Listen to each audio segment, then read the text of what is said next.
안녕하세요. 행복최면사 청명입니다. 오늘은 가장 쉬운 것 같지만 또 가장 어려운 주제에 대해서 같이 이야기해 보도록 하겠습니다. 제목을 보면 알 수 있듯이 오늘 할 이야기는 착한 아이 컴플렉스, 착한 사람 컴플렉스. 누구나 다 한번 들어보셨죠? 착해야 된다라는 그 강박증, 압박감. 남에게 욕먹으면 안 된다. 남에게 칭찬받아야 된다. 다른 사람들에게 무시당하면 안 된다. 다른 사람들에게 관심과 사랑을 듬뿍 받아야 된다라는 그런 부담감, 억지로 그렇게 할 수밖에 없는 그런 마음들을 착한 아이 컴플렉스라고 합니다.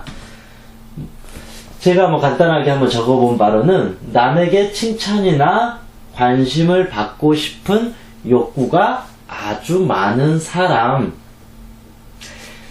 자기 스스로 칭찬과 관심을 받기보다는 엄마나 아빠나 선생님이나 친구나 아내나 주변 동료나 그 주변의 많은 사람들이 나를 사랑해 주기를 기대하는 바가 큰 사람을 말합니다.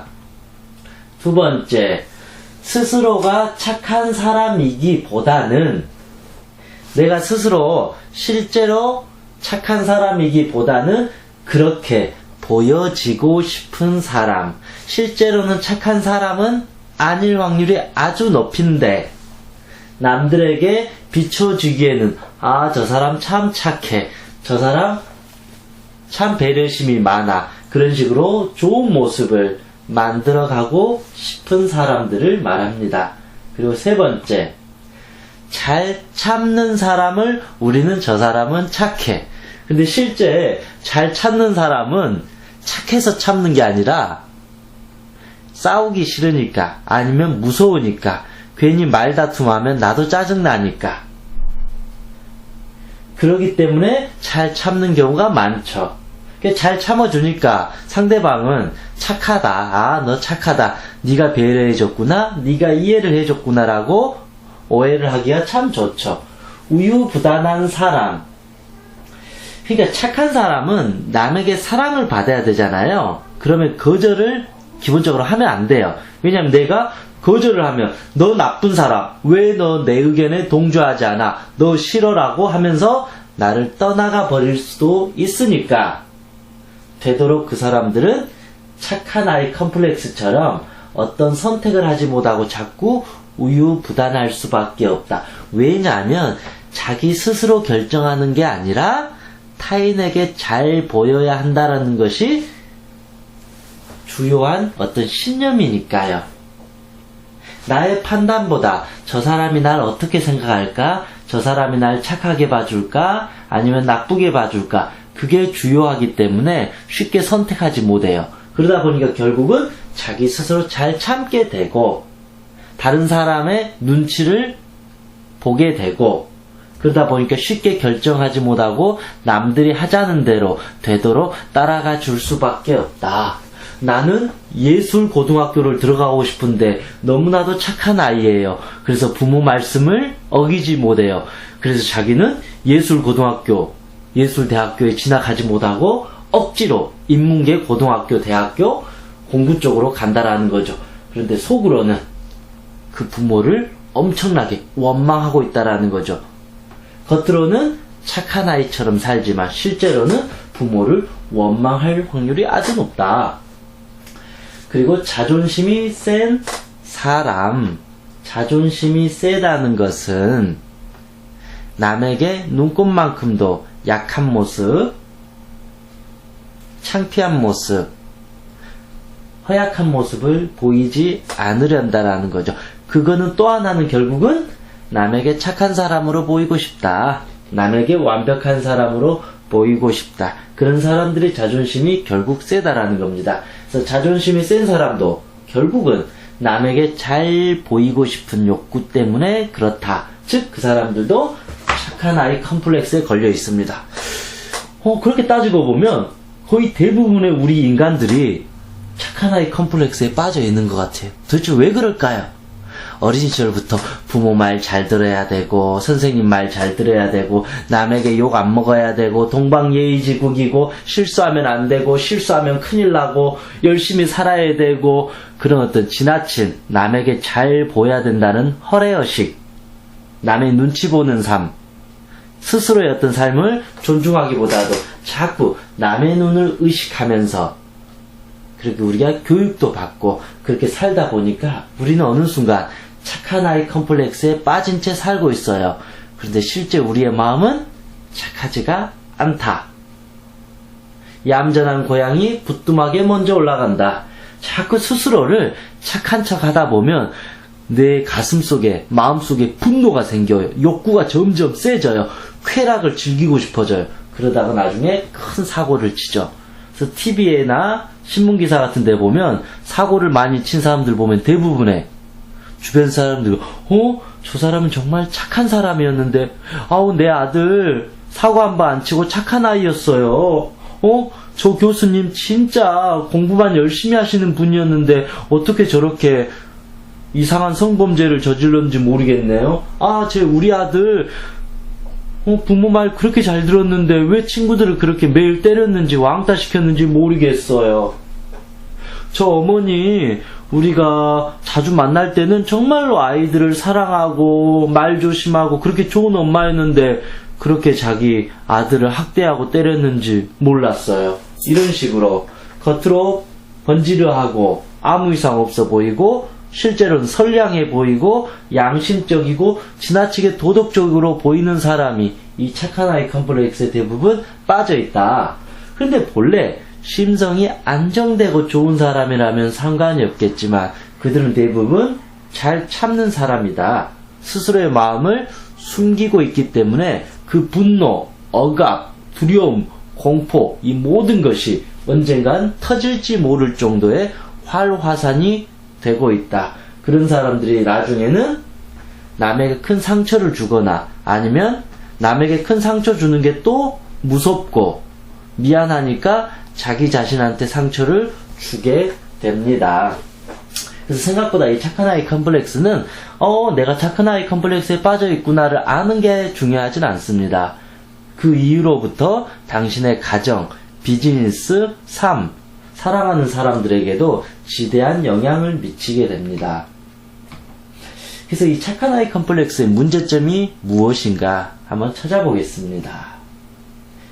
착하게 사는 건 좋은 건데 도대체 왜 이게 문제가 있을까요? 첫 번째, 감정을 억압합니다. 착한 사람들은. 여러분 다 아시잖아요. 자기 감정 억압하면 어떻게 돼요? 나중에 폭발합니다. 이런 사람들은 감정이 없으면 공감이 없어져요. 공감이 없는 사람은 우리는 사이코패스라 그래요. 불행한 사람이라 그래요. 피도 눈물도 없는 사람이라 그래요. 그런 사람 나중에 자기 자신을 학대하고 다른 사람을 무자비하게 폭력과 욕설을 할 확률이 많다라는 거죠. 지금은 착한 아이처럼 살아가지만 언젠가는 자기의 감정을 억압하는 순간 그 분노가 올라올 때 큰 사고를 치게 된다. 그래서 평상시에 착한 사람들이 한번 화나면 뚜껑이 열려요. 그래서 눈에 배 있는 게 없어요. 그때 난리가 나는 거죠. 그런 사람이 술까지 먹었다고 생각해봐요. 그럴 때는 상상할 수 없는 일이 생깁니다. 그래서 착한 사람들은 또 회피를 하게 됩니다. 심리적인 회피. 즉, 이들은 마음이 약하다. 마음이 약한 사람들은 어떻게 돼요? 숨어야 돼요. 도망 다녀야 돼요. 아니면 나보다 강한 사람들 앞에서 벌벌벌 떨어야 돼요. 그러니까 내가 순수하게 착한 사람이면 좋은데 내가 약하니까 남들에게 잘 보이기 위해서 예 괜찮습니다. 저 행복합니다. 제가 참겠습니다. 부장님 제가 하겠습니다. 이런 식으로 지나치게 아부를 하거나 스스로의 어떤 자존심을 더 약화시키고 자존감이 점점 약해지기 때문에 자신감도 사라지게 됩니다. 그리고 세 번째로 이제 자기 부정이 시작됩니다. 자기 감정을 억압하잖아요. 자기를 회피하잖아요. 그렇게 따지고 보면 점점점 내가 없어져요. 그렇잖아요. 나를 위한 인생이 아니라 남의 눈치를 계속 보니까 내가 없어져요. 내가 없어지면 기분이 어떨까요? 내가 미워 죽겠어요. 화가 나요. 내 자신을 죽이고 싶어요. 내가 못났어요. 그때부터 자기 부정이 시작됩니다. 내가 미워 죽겠는 거죠. 그때부터 마음의 병, 몸의 병이 시작되고 내가 미우니까 나를 힘들게 한 모든 대상들을 원망하고 또 미워하게 됩니다. 그때부터 그 사람은 착한 아이 컴플렉스를 벗어던지고 나중에는 더 나쁜 사람이 될 확률이 아주 높다. 그래서 항상 그러잖아요. 피해자가 나중에는 가해자가 된다. 시집살이를 혹독하게 받은 며느리가 나중에 시어머니가 되었을 때는 더 악랄한 며느리가 된다. 군대에서 그렇게 구타를 당한 후임병이 나중에 병장이 되었을 때는 더 잔인한 폭력자가 된다. 그래서 착한 아이 컴플렉스가 마냥 좋은 게 아닙니다. 자신을 부정하게 되기 때문에 언젠가는 사고를 치게 될 확률이 많다. 사고를 안 치게 된다면 그대의 삶이 점점 불행해지고 우울해지고 불안해질 수밖에 없습니다. 이런 문제점이 있습니다. 두 번째, 이제 집착이 많아진다. 착한 사람하고 착한 아이 컴플렉스하고 집착하고 과연 무슨 상관이 있을까? 잘 생각해 보세요. 착한 아이 컴플렉스는 결국 애정결핍에 생깁니다. 사람들에게 사랑받고 싶으니까 예쁜 아기가 되고 싶은 거예요. 엄마 말 잘 듣는. 내 의견이 없어요. 왜냐하면 엄마한테 사랑을 받아야지 내가 행복하니까. 그런데 내가 내 마음대로 해버리면 엄마가 날 떠나갈지 몰라요. 엄마가 날 미워할지 몰라요. 엄마가 나보다 형을 더 사랑해 줄지 몰라요.